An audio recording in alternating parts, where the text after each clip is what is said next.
Welcome back to the Modern Hotelier. We are excited to release this episode with Ben Rafter from Springboard Hospitality. David, what was your favorite thing from this episode? Yeah, I thought he was great. I mean, what Springboard is doing, their independent hotel focus, and his take on technology was great. I agree. I also love his background coming from technology, now going to hotels, just brings a wealth of experience and a great background as well. But enjoy the episode. Enjoy it. Welcome to the Modern Hotelier, the most engaged hospitality podcast. I'm your host, David Malilly. I'm your co-host, Steve Karen. And I'm the producer, John Boomhofer. Steve, who do we have on the program today? Yeah, David. Today we have Benjamin Rafter. Benjamin leads growth, strategy, and hotel revenue generation as president and CEO for Springboard Hospitality.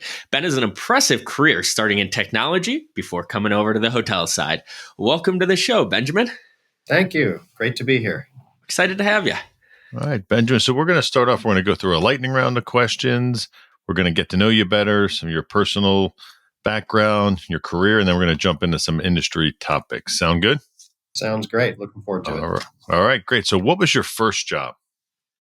First job was loading tapes on a mainframe for Westin Hotels and Resorts when they were in Seattle. Wow, that's good. Something you wish you were better at? Oh, and anything. Something I wish I was better at. Communication. Coming from tech, it's hard. Growing up, did you have a role model?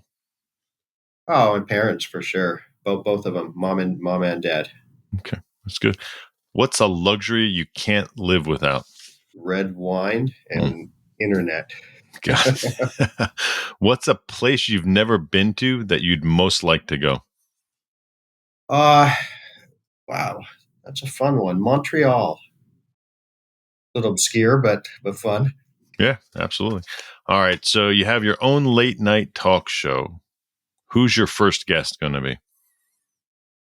My first guess is going to be Barry Sternlicht or Tom Selleck. Oh, okay. All right, good. If you had a time machine, this is the last one. You had a time machine, you can go to the future, you can go to the past. Which way are you going and what year are you going to? Oh, I'm going to the future for sure. 25 years from now. We'll call it 2048. Oh, that's good. All right.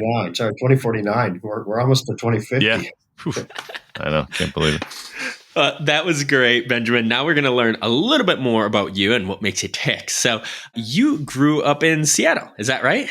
Yeah. Grew up in Seattle right as sort of, the tech world was expanding up there. The VCs were moving up to Seattle area. So it was a great time to be there. How did growing up in Seattle shape you into who you are today? Well, I thought April and May were miserable everywhere because in Seattle it's still rainy and terrible. But I mean, beautiful place, right? You're outdoors a lot. You're out hiking around, and as noted, it was really the city was booming back then. Maybe a little bit like Austin or Nashville or some of those now. You know, Seattle in the late '80s and early '90s was that place, right? The grunge era. I mean, you had Nirvana coming from there, and that's right. Playing just down the street in like little 100-person capacity venues. It was awesome. A couple of them are still there, but 99% are gone now. Awesome. All right. So you went to University of Washington. Tell us a little bit about that. What you studied. What was that like? It was trying to get done as quickly as possible to get started with. If you realize like college is supposed to be fun as well as educational. I forgot the fun part and just did the educational part.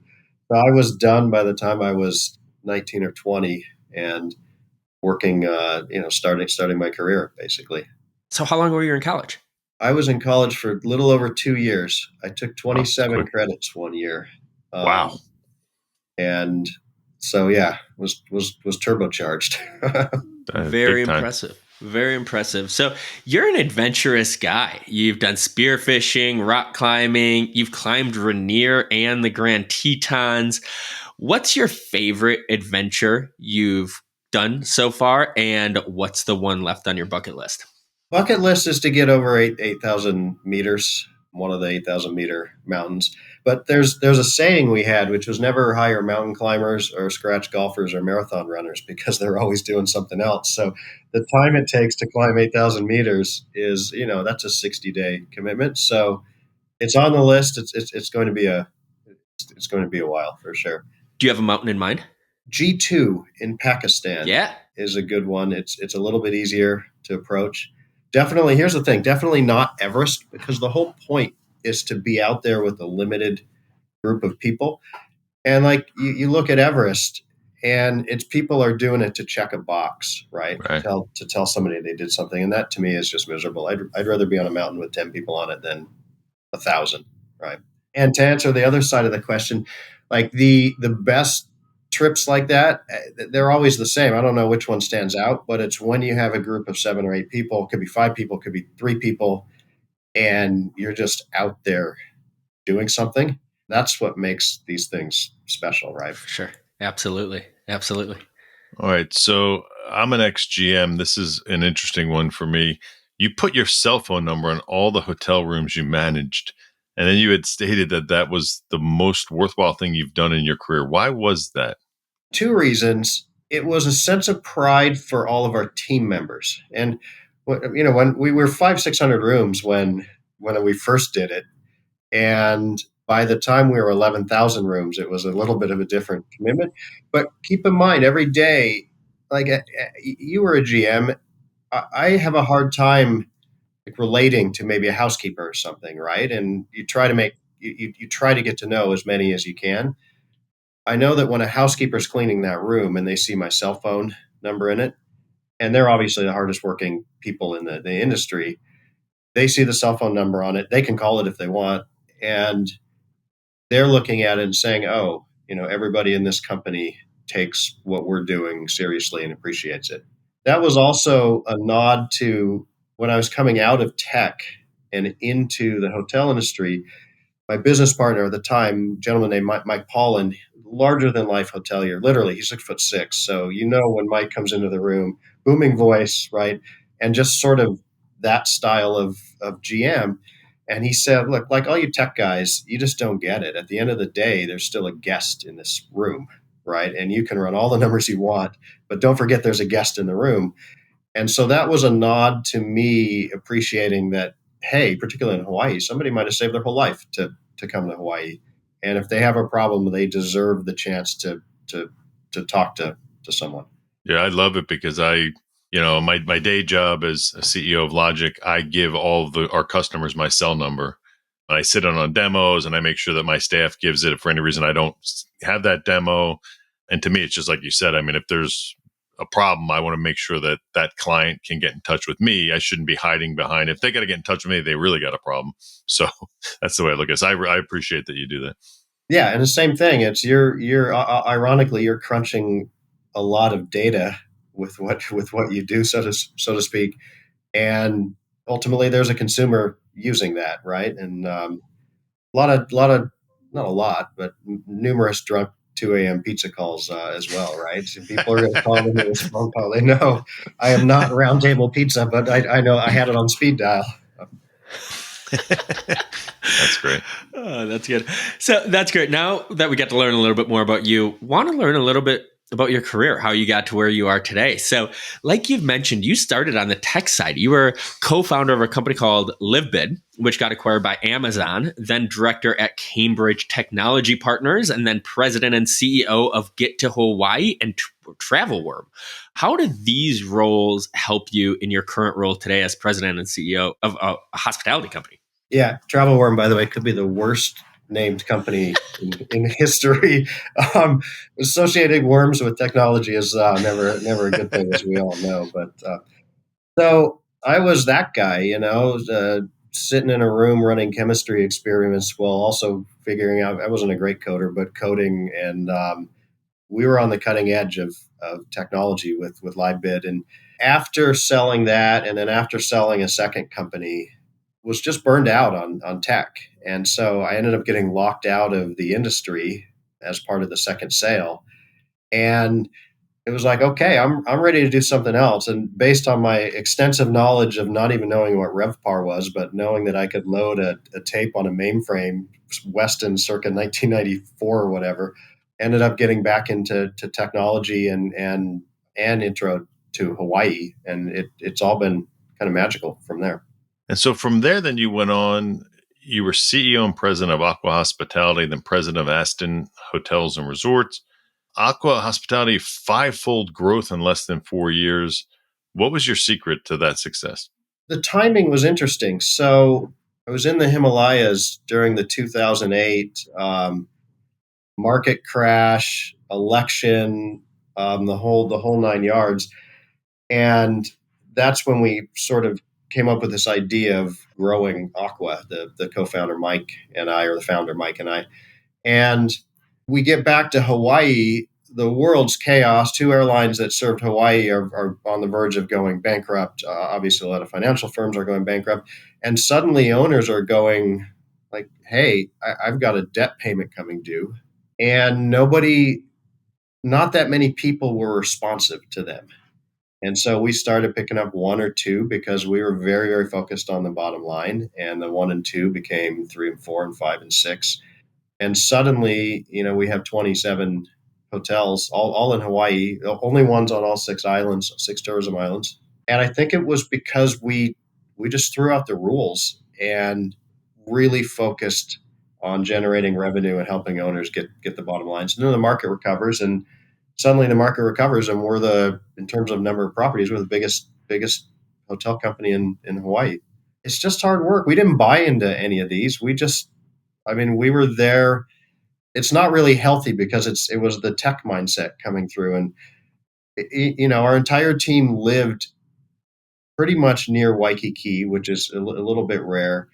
And you go home at 7 or 8, and then eat for an hour or whatever, and then from 9 to 11, you're just thinking about how these hotels can do better. And it wasn't very healthy, but it worked. Yeah, absolutely.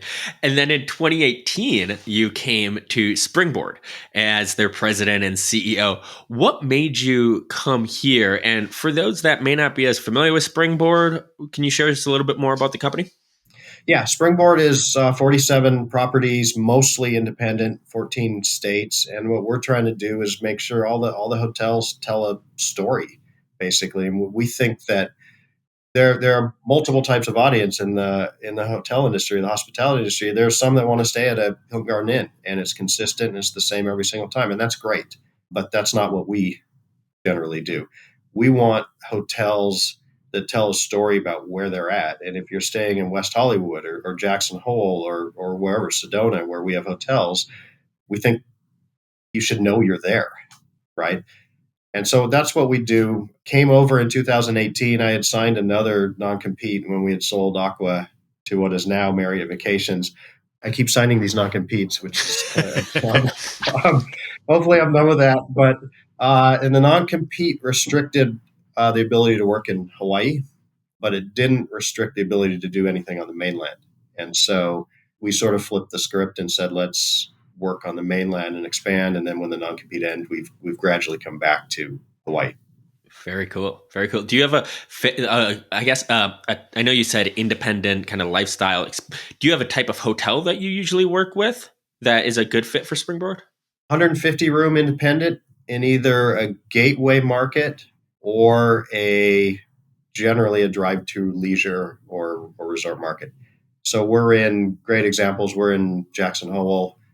Nobody can really. Jackson Hole's in the middle of nowhere, so it's hard to drive to. But you get the idea. And then gateway markets, Anchorage. We're just opening the first new downtown Anchorage project in more than a generation.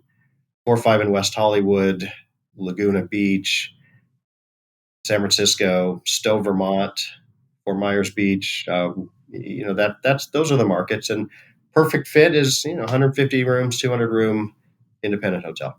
Love that. I was just in Jackson last year, and it became one of my favorite cities. So it is beautiful up there with the Tetons, and it's incredible. So yeah, I'll have to check that one out. You and I both are banging the drum. If you've never been, go to Jackson in the summer. It's amazing. Incredible. Right.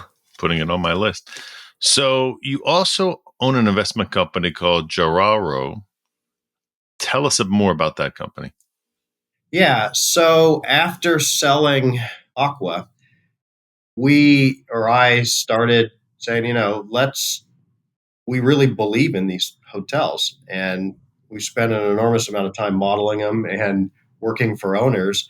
So basically created an investment vehicle to invest alongside, generally GP, alongside a big LP fund, private equity or high net worth. And so it's been great. And it was just affirmation that, hey, if we're going to tell an owner that a hotel is going to do X for NOI, we should be able to put our money where our mouth is and invest alongside of them. So now we're going to get on to the industry thoughts side of things. Where do you think the industry going is in a few areas? So how do you see technology transforming the guest experience, and what role does it play in your strategic planning? It should be doing more. I mean, this is where I was supposed to say, hey, it's making the biggest difference in the guest life cycle and journey. But we have a lot of bad technologies out there. And the good thing about that is when the good ones do show up, you really know it. And where I would like to see more investment is just that, the front end at least, just that life cycle, using tech to enhance the life cycle. What does the guest want at the time of booking? What does the guest want from us during our communication with them before they arrive? How can we customize that stay? Like in a perfect world, we should know that guest X likes Clint Eastwood movies and the room configured this way at this temperature every single time, and it should all be automated, right? We're not there yet, but conceptually it's not difficult to do. Is there any tech you're excited about? Well, the stuff I'm excited about, oddly enough, is not nearly as exciting to the guest. I like how about labor management? How about housekeeping management, particularly in California? In case you haven't noticed, California is a pretty difficult place to work. The ability to program someone's day to make their life better and to make a hotel function better. The strides that have been made technology-wise there have been tremendous. And so what practices are you implementing to drive sustainability in your properties? Depends on the property, obviously. And we've been saddled. Hawaii, in particular, was built out in the 1960s and 1970s, which was not a great time to drive stability. Not a great time for architecture either, I might add. But we're trying to implement technologies that are measuring where we're losing energy, basically. So energy should be abundant in Hawaii. It's sunny every day. We're obviously trying to do solar where possible. Rooftops here are not large. There's no rooftop decks either. Go figure that out. We should have a rooftop deck on every single hotel. But anyway, and so just like how much heat loss we're getting through windows and putting on better window glazing, water technologies all over the place, almost every building, those are the areas where we're focusing on because energy is so expensive here. We're talking 35, 40, 42 cents a kW, which for context is probably 4 times more than a lot of the mainland cities. And so knowing that we're losing 20% of our energy through windows that were built in 1968, those are the areas we're targeting, right? Got it. That makes sense. So, one thing that I feel we've talked about almost every episode for the past year, over a year, is staffing shortages. What strategies are you guys implementing to not only attract, but retain hoteliers? So my take is that it starts with culture, right? And the reality is we have a finite number of people that can and will work in the hospitality industry. What always just kills me coming from other industries, namely tech, is that if you're picking a random hotel, how many of those front desk agents, how many of those housekeepers know actually which management company they're actually working for? And I think if you build a strong culture so everybody knows they're part of something bigger, whether you're hourly or salaried or manager, you're going to retain people. And that's 2/3 of the problem. It's like there's the business adage where, keeping an existing client is always easier than going and finding a new one. Well, it's the same thing with internal employees. And so we haven't had enormous problems with employee retention. and employee staffing. We have some, like everybody else. The problem we're seeing now is housing costs, right? And so keep in mind these markets, Hawaii being one of the more expensive states, but Jackson Hole, almost impossible to house people. So we're committed to either converting rooms, which is extremely painful for obvious reasons. In a seasonal market, you only make your money in 180 days. Or we're committed to buying maybe some of the other hotels that we can house people in, or at least committed to subsidizing to try to find housing. In Jackson, oftentimes they're in Idaho over the pass. There's no way around it. If you're living in Hawaii or you're living in Jackson or working in Jackson, Sedona, Park City, you name it, we have to help people with their housing. I love that you say that. When I was in Jackson, they're building an apartment complex downtown specifically for folks in hospitality because they can't afford to live there and work in kind of hotels, hospitality at the same time. And it was a huge discussion among the people in the city who live there and, how they're having these folks in hospitality actually be able to live with where they're working. So yeah. And I'm a huge free market supporter, but at some point, so Jackson is so extreme that like I can't afford Jackson, let alone a housekeeper, right? And so interesting you bring it up because our partner at one of the Jackson Hole properties, we had a 9-acre site and there was an RV park on the back, and the RV park has been sold to the city and county, and they're going to build exactly that. And then in Hawaii, we owned a building called the Waikiki Vista that was 110,000 square feet. And the city approached us and purchased the building. And they're doing it so that kind of workforce housing can be closer to Waikiki. And that's not just for housekeepers. That could be for firefighters, for police officers, for nurses. And so I thought, hats off to the city and county of Honolulu for reaching out and saying, hey, let's try to solve some of these problems. This isn't going away anytime soon, right? So, what advice would you give to someone who's looking to get into hospitality, whether it be the on-property tech? Give us something that you'd want to tell someone who's looking to get into hospitality. I would say two things. First off, as we all know, being part of it, hospitality is an exceptionally diverse industry in terms of what you can do. Right? We get pigeonholed, and it drives me insane. We get pigeonholed as, it's hourly jobs that may be for newcomers to the U.S. or to whatever country, and those are fine jobs, and those are gateway opportunities, right? But there are jobs in revenue management, there are jobs in tech, and I would say, one, learn STEM and learn math and technology. I'm biased, but it's not going away, and it's a skill set that will help you anywhere.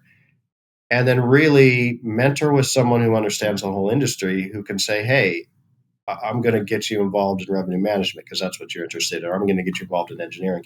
Like anything else in life, if we spend as much time thinking about, hey, here's how one can guide his or her career as they grow, as we spend watching Sports Center or reality TV, like everybody would be better off. Spend 15 minutes thinking about it and find someone who can help guide you. It's real simple advice. Couldn't have said it better myself. So that was great. So we've been asking you questions this entire time. We're going to turn the tables a little bit and let you ask us a question. Okay, interesting. So let's go back to technology. Where do you see technology going? And same question asked me, where are there valuable technologies right now? And then how insane does it drive you that all these startups out there are creating new technologies and they can't even finish the first technology before they buy something else and tell us they have the greatest solution to the next thing? I don't even know if that's a question, but I'm sure you can comment on it. Yeah, absolutely. I can jump in because we could be here for hours, unfortunately. But so for me, I keep saying the same thing, that there is such great technology out there. Just the adoption rates are so low of hoteliers. So, I've worked with some companies like, oh, we're going to do some tech audits, But I said, don't just do a tech audit of what they're using, do an audit of what they're not using. So you have some hotels that they're perfect. They could be great for text messaging. The guest doesn't want to call the front desk. They just want to do text messaging. You've got circumstances where, mobile key makes sense and hotels aren't using it. My day-to-day job, and people always say, what's your biggest challenge? And I said, it's not my product. It's not my team. It's not my messaging. It's the adoption of hoteliers saying, hey, I've got all this data that I can't consume efficiently. How do I leverage the technology to help me do that? And that's my biggest challenge is I just wish that, kind of the management companies and ownership groups could come together and say, look, we need to start changing the way we view technology. And there's also this, sorry for the long-winded answer, but there's also this fear of that somehow technology is going to destroy hospitality. And it's like, no, it's going to make it better for the guest if you do it the right way. But we still don't adopt technology, I believe, fast enough. Yeah, and you made a great point about data. Yeah, there's so much of it. The real hard part is not getting the data; it's getting your arms around and doing something with it. But interesting. So here's one. AI, is it hype or reality?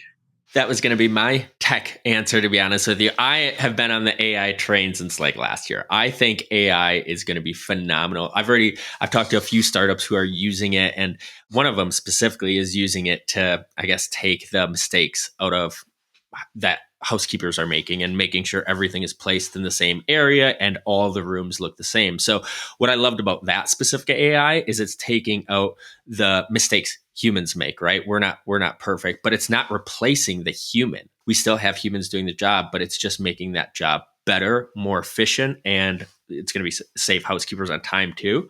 I also think we're going to see hotels focus more on direct booking and focusing more on their websites and how they can drive that OTA traffic more to their booking through websites and developing their loyalty programs and how to really, like you said, it's less expensive to retain guests than to get new ones. So how do we retain more guests through, and I think we can use AI in that as well. But yeah. By the way, coming from a different industry, I've always wondered how the hotel industry ceded its entire distribution channel to a third party, but or to multiple third parties. But we'll save that for another day. Yeah. It might be a week. Yeah, right. Exactly. Those were really great questions. Thank you for those. Some of the best we've had, I'd say. Now, this is the last question you're going to have. Our producer, John, he's been listening to the whole episode. He's got one question before we let you go here. Kind of sticking on the technology train here. You mentioned earlier in the conversation that there's a lot of bad technologies, and we've kind of spent some time talking about that. What are ways that you advise hotels to think about like adopting technology, maybe sniffing out those bad technologies, and to not invest in something that they might not use or it's going to be bad? Like how would you separate good from bad or recognize that? We start with just the common sense factor and just say, does this make sense? Why are we implementing it? And then we've built out a suite of technologies that we feel, or products, I should say, that we feel make a hotel function better. Doesn't mean that all 10 of them or whatever are perfect for every single hotel, but then you have to beta it. And the reality is, my frustration right now is we've betaed so many technologies and solutions that don't provide the benefit that they advertise. And so we're aggressive about betaing hotels. A lot of our capital partners use us to beta products. And then the third piece, long-winded answer, speaking of long-winded answers, the third piece is you have to get them integrated correctly. And that to me is the hardest part. It's not about the selection of a product. You have to integrate it. And we have so many hotels out there that we walk into, and I think management companies all should get together. And I don't know, it's 101. The technology is useless until it's fully integrated. Well, that does it for another episode of the Modern Hotelier. Benjamin, this is where you get to let people know how they can find out more about Springboard, how they can get in touch with you. So plug away.